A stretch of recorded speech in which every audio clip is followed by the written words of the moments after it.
자, 11월 9일 맞이하고 있는 주말 아침인데요. 오늘 날씨 굉장히 쌀쌀하게 시작하는 것 같더라고요. 그렇지만 앞으로 전개될 11월장은 날씨가 추워지는 대신 굉장히 따뜻해질 거다. 이런 일단 전망을 먼저 말씀을 드리면서 오늘 주제로 시장과 관련된 얘기를 먼저 좀 말씀을 드리겠는데 어, 오늘 제가 준비한 내용의 주제는 11월 달 시장이 기대되는 네 가지 이유라고 말씀을 드리겠습니다.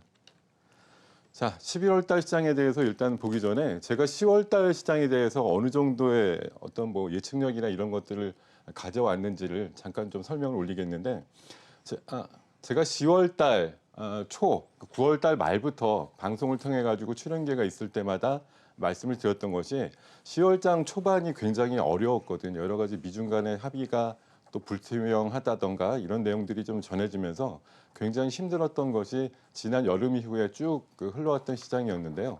10월 달 초반에 그 어려움을 딛고 10월 중순이 넘어가면 시장이 분명히 반등을 할 것이다. 그래서 10월 달도 상반기와 하반기를 구분해서 대응을 하셔야 된다라고 말씀을 드렸고 월봉은 양봉으로 끝날 것이다라고 반방송을 통해 가지고 10월 초에 여러 번 말씀을 드렸었는데요. 정말 그림같이 10월 중순을 기점으로 해서 미중 간의 협상 문제가 다소 좀 완화되는 그런 모양들이 나오면서 시장의 강한 상승이 10월 말까지 연결이 됐고 이런 부분이 10월 넘어서 11월 첫째 주까지 연결되는 그런 흐름을 좀 나타내고 있거든요. 그러니까 제가 지난달 10월 달에 대한 시장에 대해서 나름대로 확신을 가지고 말씀을 드린 만큼 11월 달에 대한 뭐 제 얘기도 어느 정도 담보력을 갖고서 말씀을 드릴 수 있지 않을까 생각을 해봅니다. 자, 제가 이번 달, 지난달에 이어서 11월 달에 있어서도 지수가 반전될 수 있었던 그 배경이 될 수 있는 10월 달에 일단 반전 배경을 먼저 좀 말씀을 드리겠는데, 첫 번째는 미중 간의 무역 협상에 있어서의 합의가, 아이고, 네. 실마리를 찾았다라는 거죠. 지루하게 계속될 것만 같았던 미중 간의 무역 협상이 드디어 실마리를 찾고 뭐 오늘 아침까지 버전으로만 보면은 이달 내 또는 다음 달 초에는 1단계 합의에 대한 서명식이 일어날 가능성이 높다. 그리고 주중에 나왔던 관세 뭐 철회와 관련해서는 여러 가지 노이즈가 아직까지는 있습니다만 단계별로 협상이 완료될수록 뭐 관세 부과 부분은 당연히 단계적으로 처리될 수밖에 없다라는 그런 기본적인 논리를 갖고 계셔도 충분할 것 같고요. 그리고 지난 그 여름 이후에 미국의 연준에서 금리를 차례차례 내리면서 무려 올해 벌써 3번이나 금리를 하면서 완연하게 유동성 장세를 이끌기 위한 그런 기본적인 바탕이 마련이 됐다라는 게 원인이 될 거고 무엇보다 최근에 우리나라 시장을 주도하고 있는 삼성전자라든가 SK 하이닉스의 흐름을 보시면 알겠습니다만 지난 여름 이후에 반도체 업황에 대한 바닥론이 피어나면서 10월 달 하순 이후에 지수의 반전 배경이 되고 있다라고 말씀을 드릴 수가 있을 것 같습니다. 자, 11월 달 시장에 대해서 바라보는 시각도 어떤 달이 되더라도 항상 위로 간다 아니면 이게 끝이 아래로 간다 구분돼서 나오기 마련이거든요. 11월 달에 대한 시각도 마찬가지입니다. 미중 간의 무역 합의가 드디어 서명까지 이르는 단계가 될 거기 때문에 이것을 새로운 모멘텀으로 해서 한 번 더 윗방향으로 슈팅이 일어날 거다라고 보는 시각도 있고요. 그리고 통화 완화 정책을 통해 가지고 시장에 돈이 많이 풀리기 때문에 돈으로 부양되는 증시가 만들어질 거야. 이런 예상들이 나오면서 시장이 11월 달에도 무난하게 상승할 거다 이런 예상들이 있는가 반면에 아래쪽으로 보시는 분들은 지금 잠깐 뭐 분위기가 좋아져서 올라가는 것 같지만 여전히 올해 말을 거쳐서 내년도에 장기 경기 전망은 불투명한 거 아니냐. 내년도가 더 어렵다는데 어떻게 시장이 올라갈 수 있느냐라고 보는 관점도 있고요. 최근에 발표되는 뭐 최근 어닝 시즌을 맞아서 미국 같은 경우는 발표되는 기업들의 70% 이상이 예상치보다 좋은 실적을 발표하는 반면에 우리나라 같은 경우는 적어도 한 반반 정도, 반 정도쯤은 어닝 쇼크와 다름없는 그런 실적을 발표하다 보니까 기업 실적이 하향세가 되는데 증권 시장이 어떻게 잘 가겠느냐라고 하는 양비론이 지금 맞닥뜨려 있는 상황입니다. 자, 그러면 저는 이런 그 관점이 양갈래로 어쨌든 나뉘는 상황에서 어떤 식으로 보고서 시장을 대응할 거냐 하는 관점을 말씀드리겠는데요. 네.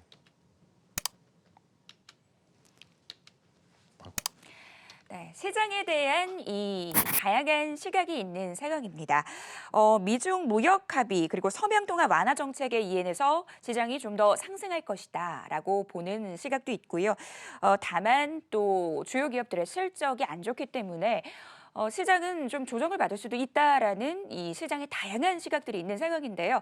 그렇다면 11월 시장 방향성 어떻게 보세요, 대표님? 네, 그거 잠깐 뜸들여서 말씀을 드리게 되는데, 네, 시장은 올라간다. 예, 그것도 아주 무섭게 좀 올라간다라는 관점을 갖고 있고요. 여전히 배가 고프다라는 이제 영어 단어를 문장으로 한번 써봤는데, 지난 그 최근 들어서 나온 지표를 보시면은 세계 경제 증시 상승률을 기준으로 연초 대비해서 오른 걸 보면은요. 나스닥이나 뭐 다우지수 같은 경우는 20%대 연초 대비해서 상승이 있었고, 하다못해 그 옆 나라 중국의 상해 지수 같은 경우도 뭐 굉장히 상승률이 연초 대비해서 있었던 반면에 우리나라 코스피 같은 경우는 연초 대비해서 5% 정도밖에 오르지 않은 아주 배고픔이 가득한 시장이라고 볼 수가 있겠는데, 지금부터 시장은 조금은 상황이 달라질 거다 이렇게 말씀드리겠고, 그런 이유에 대해서 한번 설명을 드려보겠습니다. 자, 11월 달 시장을 상승 쪽으로 보는 네 가지 이유에 대해서 말씀을 드릴 텐데요. 첫 번째로는 글로벌 경제라든가 정치적인 역학관계상 그럴 수밖에 없다라는 이제 논리를 말씀드릴 거고, 본격적인 유동성 장세가 열리고 있다라는 게 두 번째 이유. 세 번째로는 뉴노멀의 시대다라는 말씀을 드리겠고, 나머지 하나 알파적인 요소로 해서 비밀 패턴이 있다라는 말씀을 좀 드리고 싶습니다. 자, 요걸 천천히 좀 풀어드릴 텐데요. 첫 번째로 글로벌 정치 경제적인 역학관계가 중요하다라는데, 예, 제가 착안을 해보고 있는데 시간이 별로 없다라는 겁니다. 한마디로. 예, 무슨 시간이 없는지 한번 살펴볼까요? 미국 같은 경우는 트럼프가 지금 추진하고 있는 재선 스케줄이 임박하고 있다라는 거, 그리고 중국 같은 경우는 경제 성장률이 어느덧 GDP 기준으로 6% 초반까지, 6% 플랫까지 찍는 상황이 하다 보니까, 이러다가 중국 경제 성장률이 5%대로 내려가는 거 아니야? 이런 이제 위험 지경까지 몰려 있는 상황이고요. 우리나라 같은 경우는 어떤가요? 지금 정치 스케줄상 6개월 이내에 총선이라고 하는 큰 이벤트가 남아 있기 때문에 이것들을 준비하는 상황에서 시장을 어떤 식으로든 견인을 해야 된다라는 그런 공통적인 시간이 없다라는 이제 공통점을 갖고 있다는 말씀을 드리겠고요. 조금 더 자세히 말씀드리면 미국 트럼프 입장에서는 재선을 위해 가지고 온갖 치적과 성과를 본격화해야 된다라는 거죠. 그렇기 때문에 1년 반 동안 끌어왔던 미중 간의 무역 협상이 어느덧 어느 정도 결실을 봐야 되는 그런 시간대로 접어들었다는 것이고, 아직까지도 별 움직임이 없지만 연말쯤 돼가지고 급물살을 탈 수 있는 부분이 바로 북미의 대화의 어떤 진전이다라고 말씀드릴 수가 있겠습니다. 그리고 현재 오늘 끝난 미국 증시도 역시 사상 최고치 흐름에 근접하거나 뛰어넘는 흐름이 지속되고 있는데, 경기 확장을 적어도 내년 재선 그 선거가 있기 전까지는 어느 정도 유지해야 된다라는 그런 뭐 의무라든가 아니면 그런 상황이 벌어져야지만 본인의 재선에 유리하다라는 그런 국면을 맞이할 수 있기 때문에, 이런 상황에서 보면은 이렇게 큰 3대 요소가 트럼프 입장에서는 재선을 위한 어떤 목표로 사용을 해야 되고, 그러기 위해서는 적어도 미국 증시라든가 글로벌 경기 정도를 방어할 수 있는 그런 움직임을 계속할 수밖에 없다라는 논리를 말씀드릴 수가 있을 것 같고요. 두 번째, 중국 입장에서도 지난 2018년도 때 뭐 6.8%다 이런 그 GDP 성장률을 기록했습니다만, 그래프가 분기별로 계속 우하향하고 있거든요. 지난 그 3분기 GDP는 6.0 정도가 나왔기 때문에, 이런 추세대로라고 하면은 올 4분기 이후에 6%를 깰 수도 있어라고 하는 불안감이 지금 많은 쪽에서 내년도 이러다가 중국이 큰 탈이 나는 거 아니냐라는 걱정들을 하시는 분들이 굉장히 많습니다. 그렇기 때문에 중국은 어느 때보다도 미중 간의 협상을 조금 서둘러서라도 현재 떨어지고 있는 경기에 대한 어떤 침체에 대한 그 가능성을 막으려고 할 것이고, 또 한 가지 대규모의 경기 부양책을 통해 가지고 경제 그 상황을 좀 호전시키려고 하는 많은 노력들을 할 거기 때문에 최근에 보시면 뭐 상해 지수라든가 이런 그 지수도 바닥을 찍고 올라가는 그런 모양들 상황에서 굉장히 유리한 국면이 펼쳐질 수 있다라는 얘기들이 전해질 수가 있을 것 같습니다. 자, 우리나라 같은 경우는 방금 총선 스케줄로다가 그 상승에 대한 이유를 좀 말씀을 드렸는데요. 그 내년도 4월 15일 총선을 앞두고 있습니다. 총선이라고 하면은 뭐 여든 야든 간에 정권을 탈환하거나 유지하기 위한 가장 전투적인 어떤 뭐 전쟁이다라고 볼 수가 있겠는데요.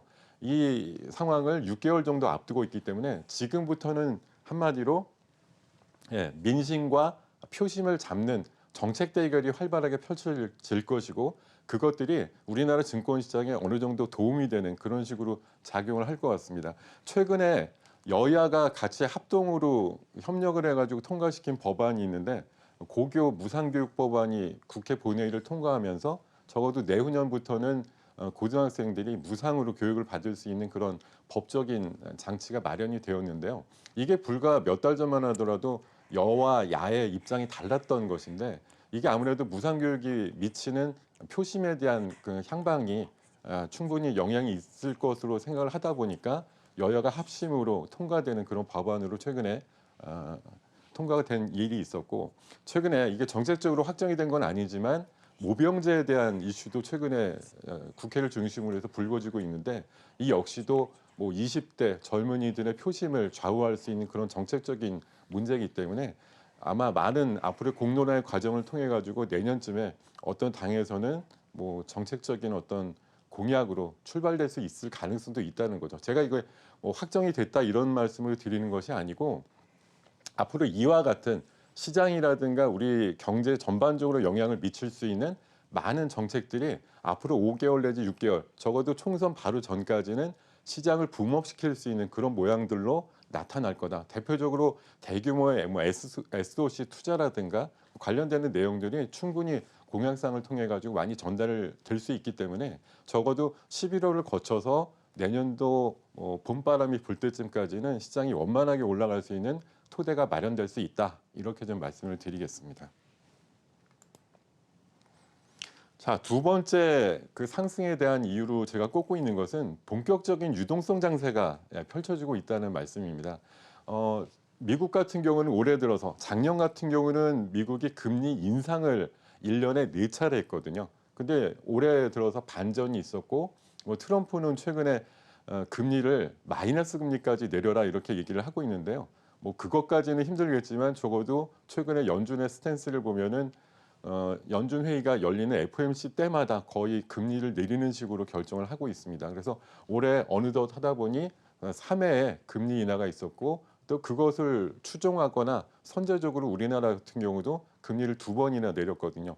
지금 시장에 뭐 큰 바람이 불고 있지 않다라고 보시는 분들도 있지만 결국은 금리를 내리게 되면 어떤 효과가 있느냐? 시장의 자금이 풀리게 되는 그런 효과를 통해서 시장의 유동성이 충분히 공급이 되게 되면 그리고 최근에 뭐 분양가 상한제라든가 여타 어떤 자금이 통과될 수 있는 못 쏠릴 수 있는 쪽을 막다 보면 결국 이 자금들이 돌다가 어느 쪽으로 가겠느냐? 증권 쪽으로 증권 시장 쪽으로 올 수밖에 없다라는 그런 논리를 좀 말씀을 드리고 싶습니다. 또한 뭐 미국과 우리나라만의 문제가 아니고요. 유럽 같은 경우는 마이너스 금리를 조금 더 내리는 식으로 양적 완화 정책을 하고 있고 또 채권 매입 프로그램 같은 것들을 가동을 하고 있고 미국 같은 경우도 비슷한 정책을 펼치고 있기 때문에 시장의 유동성으로 유지되는 장세가 당분간 일어날 수밖에 없다라는 그런 말씀을 드리겠습니다. 자, 세 번째 이유는요. 뉴노멀의 시대라는 말씀을 드리겠는데요. 뉴노멀 조금은 뭐 익숙하지 않은 단어실 테지만 이게 지난 10년 전에 금융 위기가 있고 나서 생겨난 어떤 신조어라고 볼 수가 있겠는데 뉴노멀은 과거에는 비주류였지만 지금은 새로운 표준이 되고 있는 그런 현상을 일컫는 말이 되겠습니다. 과거에는 뭐 저성장이라든가 저금리, 저물가라는 것들이 통용되지 않는 시대였거든요. 예전에는 무조건 높은 성장, 높은 금리, 그래서 은행에만 돈을 맡겨도 충분히 생활을 할 수 있을 이자가 어떤 소득을 얻을 수 있는 그런 시대였다고 하면 지금은 그렇지 않다라는 거죠. 저성장 글로벌적으로 저성장을 하는 시대, 그리고 저금리가 지배하는 시대, 그리고 저물가의 시대, 인플레이션이 잘 일어나지 않은 그런 시대를 맞이하고 있다라는 걸 지금 시대가 크게 변화하고 있는 이 큰 변혁 상황에서 많은 분들이 이제 받아들이시기가 좀 어려운 상황으로 최근에 진통을 겪고 있지만 이것들이 새로운 시각에 의해 가지고 받아들여지게 될 경우에는 증권 시장도 한 단계 레벨업이 될 수 있는 가능성이 높다라고 저는 늘 주장을 하고 있는데 그런 과정 중에 출발선에 서 있다라고 말씀을 드리겠습니다. 그래서 지금이 저성장한다라는 게 물론 고성장의 관점에서 봐서는 굉장히 뭐 안 된다, 경기 침체다 이렇게 주장을 하기 쉬우시겠지만 전반적으로 글로벌적으로 전 세계가 이런 시대에 도래했다라고 인정을 하게 되면 지금이 결코 과연 나쁜 시대가 아니고 과거와는 다른 시대일 뿐이다. 이렇게 좀 말씀을 드릴 수가 있겠고요. 그렇기 때문에 저성장의 시대에 높은 성장을 하는 업종이라든가 섹터가 훨씬 더 우대를 받고 수혜를 받고 시장에서 높게 주가 상승을 보일 수 있는 가능성이 높아지는 오히려 그런 기회를 맞이할 수 있는 시대라는 거고 볼 수가 있기 때문에 뉴노멀의 시대에 익숙해지는 순간 지금 우리나라 시장이 충분히 매력이 있고 많은 종목들이 살만하다라는 그런 생각을 할 수 있게 된다라는 것이고 최근에 그런 기준들로 조금씩 시각들이 바뀌고 있음을 느끼고 있습니다. 이렇게 뉴노멀의 시대가 되면 어떻게 되느냐? 은행 예금의 시대가 저금리 시대다 보니까 우리나라 같은 경우 지금 기준금리가 1%대 초중반 정도까지 내려왔는데요. 은행 예금의 1%를 그 이자를 받을 생각을 하시면서 맡기는 것보다는 증권의 고배당주, 최근에 많은 종목들 고배당 하면서 적어도 3%에서 5%, 심한 경우는 뭐 7, 8%대까지 나오는 고배당 종목들이 최근에 속출을 하고 있거든요. 그러니까 은행에 1% 이자를 받기 위해서 맡길 필요가 없다는 거죠. 고배당주 안정적인 주가 흐름을 띠면서도 배당을 따박따박 주는 그런 쪽으로 돈이 몰릴 가능성, 그리고 채권 쪽에 차라리 투자하는 그런 성향들이 많아질 것으로 보이고 이게 저물가 저성장 시대가 되고 미국 같은 경우도 최근에 달러화가 좀 약세 흐름으로 바뀌고 있는데 이것들은 바로 신흥국 시장의 기회가 될 것이기 때문에 아직까지 신흥국 시장으로 분류되고 있는 우리나라에도 충분히 낙수 효과가 일어날 수 있다. 이렇게 좀 말씀을 드리겠습니다. 자, 또 한 가지 마지막으로 비밀 패턴이라고 하나 좀 말씀을 드리고 싶은데요. 자, 이번 달엔 과연이라는 부제를 붙여서 잠깐 설명을 드리면 지난 6개월, 5개월 정도 과거에 있었던 그 해당 월의 패턴을 제가 분석을 해본 결과 6월 달 첫 거래일에 코스피 상승률이 1.2%가 나왔습니다. 그러고 나서 그달 전체 변동성이 4% 정도 상승하는 시장이 형성이 됐는데요. 그 다음에 공교롭게도 7월 달, 8월 달 시장이 조정을 받는 가운데 첫날 첫 거래일에 거래 지수 상승과 하락의 비율이 하락 쪽으로 끝났습니다. 그러고 나서 월 변동이 역시 마이너스로 끝나는 그런 상황이 벌어졌었는데 요것들이 9월 달, 10월 달 들어서는 다시 첫 거래일에 플러스가 나오면서 그 달에 수익률이 플러스로 반전되는 그런 일들이 나왔고요. 요것들을 계속 대입을 하다 보니까 지난 11월 첫날 우리나라 시장이 굉장히 강하게 올랐거든요. 한 30포인트 가까이 오르면서 0.8% 정도 올라가는 그런 상승률이 나왔는데 이런 패턴을 그대로 유지한다고 보면은 11월 달에도 역시 월 수익률로 봤을 때 월봉 차트가 양봉으로 개선될 수 있는 가능성이 높다라고 볼 수가 있겠습니다. 자, 그런데 지금 뭐 제가 온통 뭐 장밋빛 전망에 대해서만 쭉 말씀을 드리니까 이제 뭐 시장 완전히 좋아지는 것만 남았구나라고 생각하실 텐데요. 이런 좋아지는 시장 내에서도 변수는 있다라는 거 또 말씀을 참고해서 좀 드리고 싶습니다. 제가 조금 뭐 중간중간 좋은 시장 속에서도 약간의 변수가 있다라는 것으로 몇 가지 꼽고 있는 거는 하나는 중국과 홍콩 간의 어떤 문제라고 볼 수가 있겠는데요. 최근에 뭐 시진핑 주석과 홍콩의 행정장관이 만나서 얘기한 수위의 내용을 보면은 굉장히 과격한 어떤 진압에 대한 얘기들이 오가고 있기 때문에 아마 이번 주에 뭐 홍콩 시위가 한층 더 격화되지 않을까. 그러고 나서 혹시라도 중국 쪽에서 또 강경한 진압을 위한 어떤 뭐 군대 투입이라든가 이런 것들에 대한 우려감들이 뭐 홍콩을 중심으로 하는 아시아 금융시장 쪽에 어떤 영향을 미치지 않을까 하는 그런 우려가 다소 있는 것이 있고요. 또 한 가지는 이달 말경에 MSCI 지수 조정 관계가 또 있기 때문에 우리나라 그 비중이 조금 더 줄어드는 그런 영향 때문에 외국인들의 수급이 조금 이탈될 수 있다라는 그런 우려감도 살짝 있습니다. 그리고 오늘 새벽에 전해진 소식을 보면 트럼프 대통령께서 그 미중 간의 관세 철회에 대해서 나는 합의한 적이 없는데 이렇게 얘기를 했다라는 얘기가 전해지고 있는데 지금 무역 협상에 대한 서명이 원래는 다음 주 정도에 일어날 분위기였으나 뭐 에이펙 회담이 취소가 되면서 이 따로 이제 그 장소를 물색을 하다 보니까 이달 하순 내지는 다음 달 초순까지 좀 지연될 수 있다라는 그런 얘기들이 오가고 있는데요. 이게 날짜들이 지연되게 되면 사람들의 마음도 또 한 번 생각을 해보기 때문에 최근에 뭐 올해 들어서 많이 목격을 하셨겠습니다만 트럼프의 변심이 또 한 번 심술을 부리지 않을까 하는 그런 우려감이 다소 있는 것이 또 하나의 변수가 되겠고 이번 주 초에 나왔던 기사 중에 제일 이제 주목하는 기사 중에 하나가 워렌 버핏이라고 하는 뭐 세계 최고 수준의 투자가가 최근에 현금 비중을 150조 원을 회사 내에 쌓아놓고 있다고 합니다.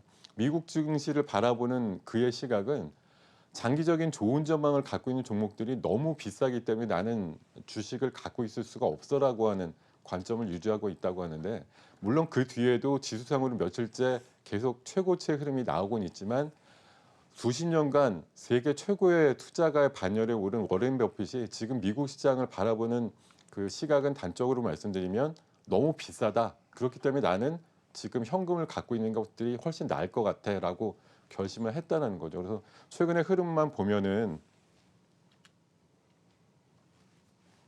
지금 시장에 대해서 뭐 끝없이 올라간다 이런 느낌을 갖게 되고 이번 주에 우리나라 시장 최근에 계속 오르다 보니까 어저께 나온 기사예요. 연말 랠리에 대한 가능성이 높아지고 있고 뭐 리서치 센터장들 설문을 해보면 연말까지 2,350포인트 간다 코스피가 지금보다 한 10% 이상 오른다는 얘기죠.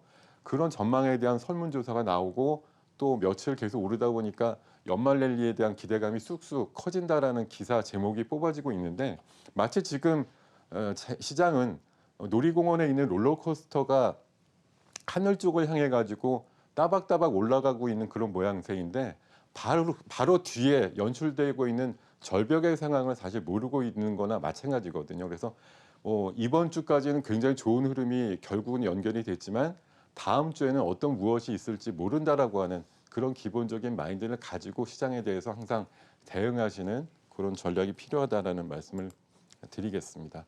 자, 지금까지 10월 이어서 11월 달 첫째 주를 맞이하고 있는 11월 달 시장에 대해서 말씀드렸고요. 물론 기본적으로는 내년 봄까지 굉장히 좋은 상황이 연결될 거라는 기본적인 토대를 갖고서 시장을 대응하시는 것이 맞겠으나 중간중간 시장을 약간 눌림목으로 만들 수 있는 변수들도 있으니까 어떤 시장의 의견이나 방향성이 한쪽으로 쏠리게 될 때 그때 가장 경계를 하시면 된다라는 말씀으로 정리를 하고 결론을 내드리겠습니다.